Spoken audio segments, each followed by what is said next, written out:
नमस्कार दोस्तों। अभी हम करने वाले हैं ये क्वेश्चन जो हमारे यूनिवर्सिटी एग्ज़ाम के लिए सबसे ज़्यादा इम्पोर्टेंट है। हम इसको स्टोरी की तरह समझेंगे जल्दी जल्दी, और वीडियो थोड़ा फास्ट होगा। National national TB elimination program is a government of India national program for prevention diagnosis treatment and elimination of tuberculosis, यानी कि NTEP national tuberculosis elimination program sorry Bharat सरकार का राष्ट्रीय कार्यक्रम है जिसका उद्देश्य ट्यूबरकुलोसिस की रोकथाम, शीघ्र पहचान, मुफ्त इलाज और अंतर टीबी को पूर्णतः उन्मूलन करना, एलिमिनेशन। ठीक है। पहले इसका नाम ये था, revise national tuberculosis control programme था, लेकिन 2020 में इसका नाम बदलकर ये रख दिया है, नेशनल ट्यूबरकुलोसिस एलिमिनेशन प्रोग्राम। ठीक है। अब केवल टीबी कंट्रोल नहीं, टीबी अभी सिर्फ टीबी कंट्रोल नहीं, पहले ये क्या नाम था, revise national tuber control control programme, लेकिन अभी हमारा उद्देश्य सिर्फ कंट्रोल नहीं है, एलिमिनेशन, पूरा सर्वनाश हो जाए ऐसा। और ये कुछ इम्पोर्टेंट ईयर है। WHO का टारगेट था 2030, लेकिन हमारे भारत ने 2025 ही रखा है और जल्दी हो जाएगा। ऑब्जेक्टिव ऑब्जेक्टिव क्या है, हाई क्योर रेट, यानी कि नए टीबी मरीजों में लगभग 85% क्योर रेट प्राप्त करना। यदि मरीज पूरी दवा लेता है तो टीबी पूरी तरह से ठीक होती है। High cure rate. दूसरा है early case detection.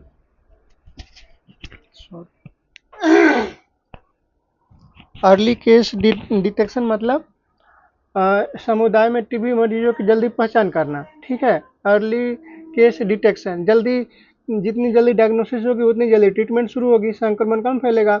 Free diagnosis and treatment, सभी टीबी मरीजों को मुफ्त जांच और मुफ्त ये मतलब दवा देना।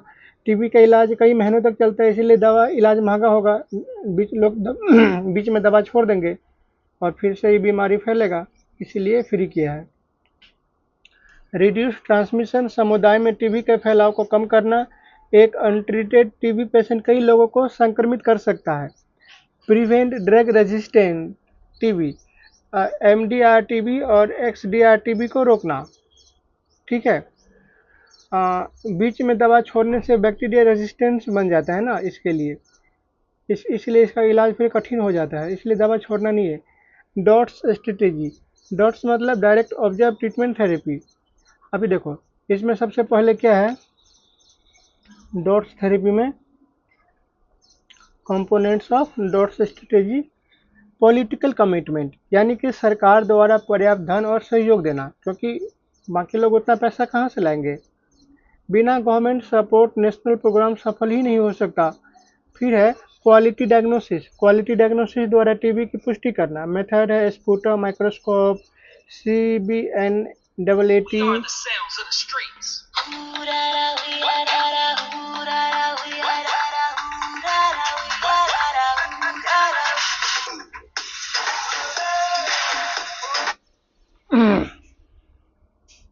क्वालिटी डायग्नोसिस मतलब क्वालिटी डायग्नोसिस मतलब कि ये जो डायग्नोसिस है टीबी का, उसको, हाँ, वो ये जो डायग्नोसिस है उसको मतलब क्वालिटी डायग्नोसिस होना चाहिए, सही है ना। करेंट डायग्नोसिस में correct diagnosis, correct treatment. Direct observe therapy, direct observe therapy मतलब रोगी स्वास्थ्यकर्ता के सामने में दवा ले, इससे मरीज कोई दवा छोड़ ही नहीं पाएगा, ट्रीटमेंट सक्सेस हो जाएगा। यही है ना, हमको एलिमिनेशन करने के लिए कितना हद तक हम जाते हैं कि मरीजों को अपने सामने में दवा खिलाएंगे। अनइंटरप्टेड ड्रग सप्लाई, सभी मरीजों को लगातार एंटी टीबी ड्रग उपलब्ध कराना। ड्रग सप्लाई रोकने पर ट्रीटमेंट फेल हो सकता है। Recording and reporting, recording and reporting मतलब हर मरीज का पूरा रिकॉर्ड रखना, टीबी रजिस्टर और ये पोर्टल है वहाँ पे, इससे ट्रीटमेंट प्रोग्रेस आसानी से ट्रैक हो सकती है। कैटेगरीज वाइज ट्रीटमेंट, अभी देखो, और ये 4 टाइप का होता है। कैटेगरी 1 में new sputum positive pulmonary TB, ठीक, उसका ट्रीटमेंट क्या है, 2HZET, इसका हम फुल फॉर्म देखेंगे, ये हमने कई बार किया है। ड्यूरेशन 6 मंथ दवा खाएगा। कैटेगरी 2 इसमें क्या है, रिलैप्स प्रीवियस ट्रीटेड टीबी, अगर पहले उसने दवा छोड़ दिया है तो उसके लिए 8 महीने दवा चलेगा और ये मेडिसिन चलेगा ट्रीटमेंट। कैटेगरी 3 अगर new sputum negative extra pulmonary TB, ठीक है, तो उसमें ये दवा चलेगा। और ये कैटेगरी 4, ठीक है ना। कैटेगरी बदलने का आधार ये है कि पेशेंट नया है या पुराना है, ड्रग रेजिस्टेंस है, इसके लिए। अब रोल ऑफ नर्स देख लेते हैं। पहला क्या है, केस केस डिटेक्शन, मतलब टीबी सस्पेक्ट की पहचान करना। सस्पेक्टेड टीबी सिम्टम जैसे कफ, कफ टीबी का सस्पेक्ट क्या है, कफ 2 हफ्ते से ज़्यादा हो रहा है, fever, weight loss, night sweating, ये सब। Early detection, early treatment. Sputum collection, सही तरीके से स्पुटम सैंपल कलेक्ट करना, जैसे कि प्रोसीजर को एक्सप्लेन करो। Sterile container, early morning sample, deep breath, forceful cough, collect collect sputum level, ये सब सेंड लेबोरेटरी, ठीक है। प्रॉपर सैंपल से करेक्ट डायग्नोसिस होगा। फिर है डॉट प्रोवाइडर, रोगी को सामने बैठाकर दवा खिलाना। Regular treatment, better cure rate and health education तो देना ही है। उसके बाद है कॉन्टैक्ट ट्रेसिंग और रिकॉर्ड कीपिंग। उसके बाद है न्यूट्रिशन सपोर्ट, ये हमारा, उसके लिए गवर्नमेंट पैसे भी देते हैं 500 रुपया, ताकि अच्छा न्यूट्रिशन से जल्दी रिकवरी होगा, ठीक है। तो अभी उसमें ये सारे हैं, ठीक है। अब हम, ये तो हो गया, अभी हम आते हैं अगले टॉपिक पे, क्योंकि जल्दी से टॉपिक को ख़त्म करना है।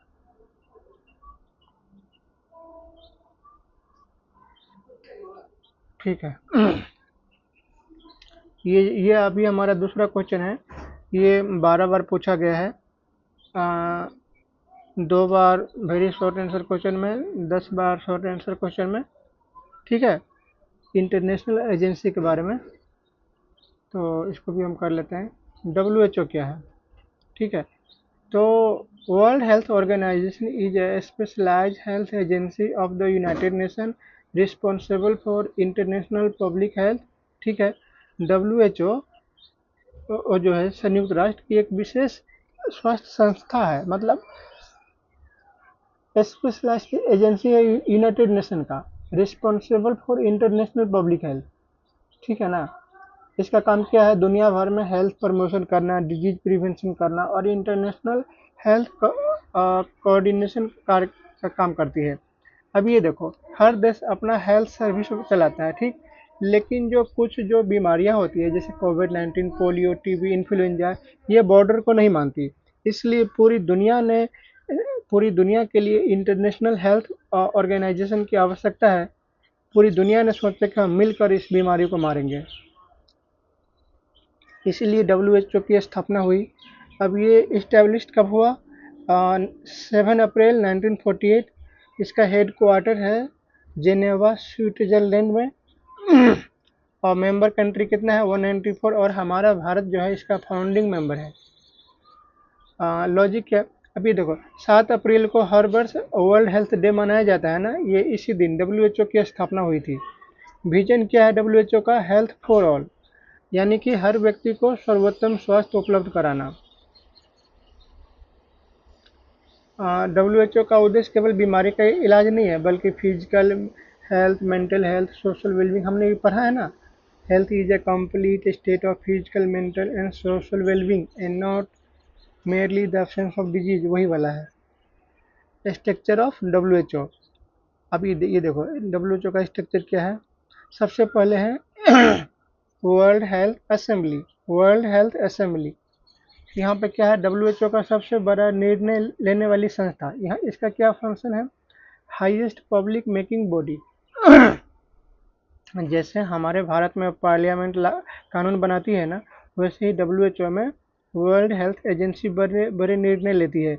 इसमें क्या होता है, सभी मेंबर जो 194 मेंबर शामिल होते हैं, साल में एक बार बैठक करते हैं और वर्ल्ड हेल्थ एजेंसी के निर्णय को लागू कर। और तो ये हो गया हमारा ये पार्लियामेंट।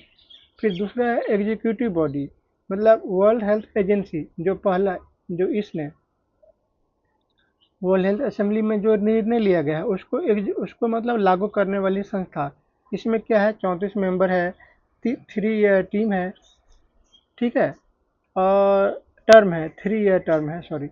और वर्ष में 2 बार बैठक होती है। ये जो वर्ल्ड हेल्थ असेंबली की जो योजना बनाती है, एग्जीक्यूटिव बॉडी उसे लागू करता है। इसमें होता है सेक्रेटरीट, डब्ल्यूएचओ का प्रशासनिक एडमिनिस्ट्रेशन विभाग, उसके बाद हेड होता है डायरेक्टर जनरल उसके, ठीक है। डब्ल्यूएचओ के जो सभी जो डेली के जो काम होता है वो यहीं पे होता है, सेक्रेटरीट द्वारा किया जाता है। इसका जो रीजनल ऑफिस है अपने भारत में भी है, ठीक है, सेक्रेटरीट।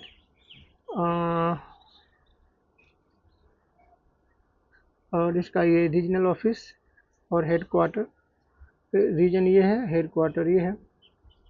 अब हर रीजन की हेल्थ प्रॉब्लम अलग होती है, इसलिए डब्ल्यूएचओ ने रीजनल ऑफिस बनाए हैं।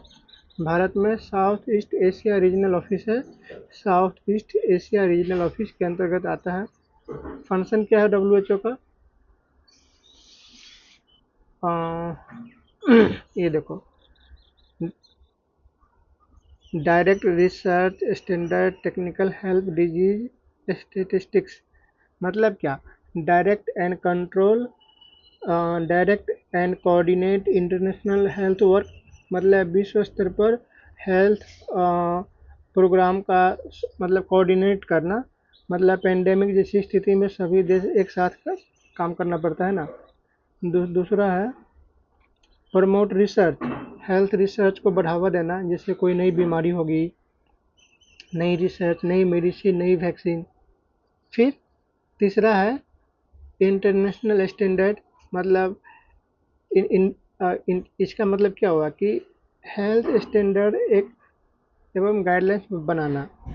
जैसे अभी किया है ना इसने, आईसीडी बनाया है, international classification of disease, essential medicine list, international health regulation, ये सब। तो ये सब अच्छा काम है डब्ल्यूएचओ का। सभी देशों में हेल्थ स्टैंडर्ड लगभग समान समान रहे।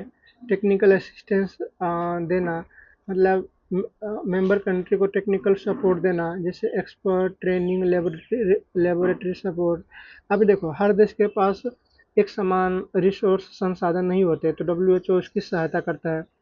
डिजीज प्रिवेंशन एंड कंट्रोल, रोगों की रोकथाम और नियंत्रण करना। जैसे ये सारे हैं, TB, HIV AIDS, malaria, polio.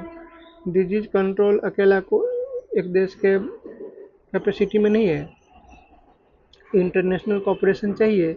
Health statistics, ठीक है, दुनिया भर का हेल्थ डाटा एकत्र करना और उसको पब्लिश करना, जिससे WHO health statistics, global health report, ये सब डाटा से हेल्थ प्लानिंग बेहतर होती है। और ये डब्ल्यूएचओ का अचीवमेंट है ना, जैसे स्मॉल पॉक्स इरेडिकेशन, देखो 1980 में ही कर दिया। स्मॉल पॉक्स पूरी दुनिया से समाप्त होने वाली पहली बीमारी बनी। फिर दूसरा है पोलियो। डब्ल्यूएचओ के प्रयासों से पोलियो को लगभग 99% कमी आई है, बस पाकिस्तान, अफगानिस्तान जैसे ही देश बचे हैं। दुनिया भर के सभी हॉस्पिटल एक जैसी डिजीज कोडिंग, और हाँ, ये इंटरनेशनल क्लासिफिकेशन ऑफ डिजीज, सभी डिजीज को स्टैंडर्ड कोड दिया है। और दुनिया भर के सभी हॉस्पिटल एक जैसी डिजीज कोडिंग करते हैं। इंटरनेशनल हेल्थ रेगुलेशन, अंतर्राष्ट्रीय पब्लिक हेल्थ इमरजेंसी के लिए नियम बनाना। कोविड-19 रिस्पॉन्स, डब्ल्यूएचओ ने गाइडलाइंस जारी की, सर्विलांस बढ़ाया, वैक्सीन कोलैबोरेशन को सपोर्ट किया। डब्ल्यूएचओ इन इंडिया, तो डब्ल्यूएचओ जो भारत में कई नेशनल प्रोग्राम को टेक्निकल सपोर्ट देता है, जैसे कि अम, ये टीबी का इम्यूनाइजेशन में, पोलियो में, एड्स में, ये सब। तो डब्ल्यूएचओ कोई सीधे इलाज नहीं करता, ये गवर्नमेंट को गाइडलाइंस और टेक्निकल सपोर्ट देता है, ठीक है। बस 2 मार्क्स में आया तो लिख सकते हैं इतना। अभी हम एक ये आता है यूनिसेफ।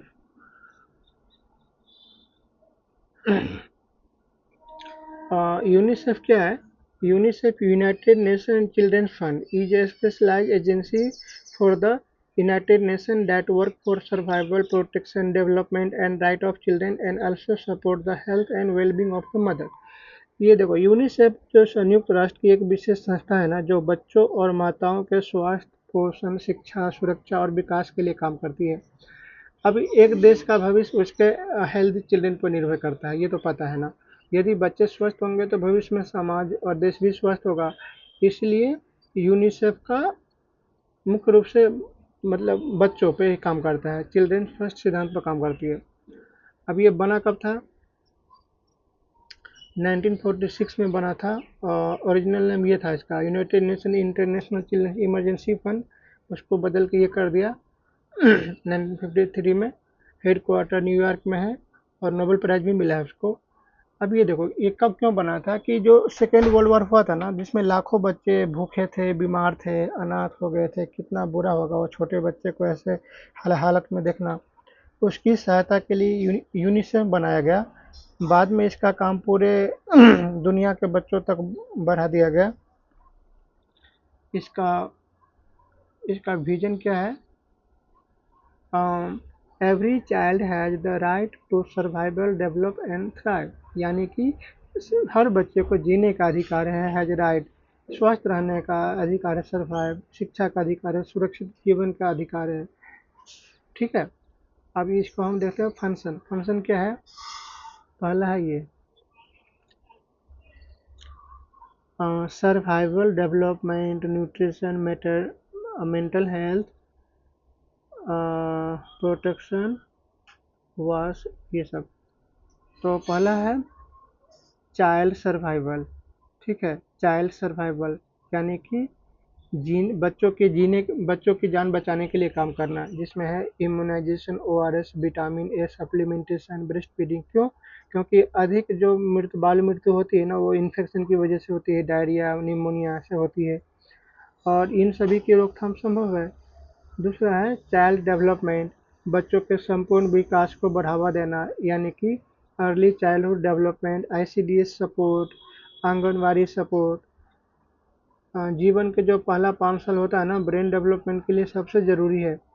चाइल्ड प्रोटेक्शन, बच्चों के शोषण और हिंसा से बचाना, इसमें आएगा child labour, child marriage, child trafficking, child abuse. स्वास्थ्य केवल फिजिकल नहीं होता, बच्चों की सुरक्षा भी उतना ही महत्वपूर्ण है। मेंटल हेल्थ, गर्भवती एवं स्तनपान कराने वाली माताओं के स्वास्थ्य में सहायता करना, antenatal care, safe delivery, postnatal care, breast feeding support, ये सब। अब हेल्दी मदर होगा तभी तो हेल्दी बेबी होगा। फिर है न्यूट्रिशन, माल न्यूट्रिशन की रोकथाम करना, growth monitoring, iron and folic acid supplement, nutritional education, micro nutrient support. पहले 1000 दिन न्यूट्रिशन सबसे अधिक महत्वपूर्ण होती है बच्चों का।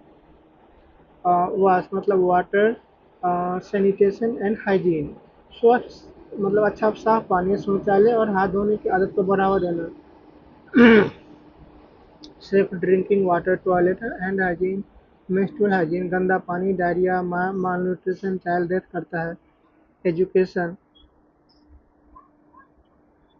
एजुकेशन हर बच्चों की शिक्षा उपलब्ध कराना, girl education, school enrolment, inclusive education, learning support, ये सब काम है यूनिसेफ का। लॉजिक है, एजुकेशन रहेगा, बेटर हेल्थ होगा, better employment, better future. Emergency response, आपदा और युद्ध के समय बच्चों की सहायता करना, including food, safe water, medicine, vaccine, shelter, psychological support, ये सब। डिजास्टर के समय बच्चे सबसे अधिक प्रभावित होते हैं। यूनिसेफ इन इंडिया, तो यूनिसेफ ने भारत में अपना कार्यालय 1949 में स्थापित किया था। इसका मेजर प्रोग्राम है ग्रोथ मॉनिटरिंग, जिसे बच्चों की ग्रोथ नियमित मापना, उसे ओरल रिहाइड्रेशन थेरेपी, डायरिया में ओआरएस देना, breast feeding, exclusive breast feeding को बढ़ावा देना, इम्यूनाइजेशन, सभी बच्चों का पूर्ण टीकाकरण, फीमेल एजुकेशन मतलब बालिका शिक्षा को बढ़ावा देना, फैमिली प्लानिंग, परिवार नियोजन को बढ़ावा देना, फूड सप्लीमेंटेशन, पोषण कार्यक्रम को बढ़ावा देना, और ये जो नियम है उसको लागू हो जाए। ठीक है। तो चाइल्ड मोर्टेलिटी में बहुत कमी आती है। अब WHO और यूनिसेफ का ये कंपैरिजन है। तो बस इतना ही, मुझे लगता है ये हो गया अभी। अभी हमारा जो Tier 1 है पूरा कंप्लीट हो गया है। तो अगले वीडियो में हम अभी इसको इतना ही रखते हैं, नहीं तो बहुत बड़ा हो जाएगा। Thank you.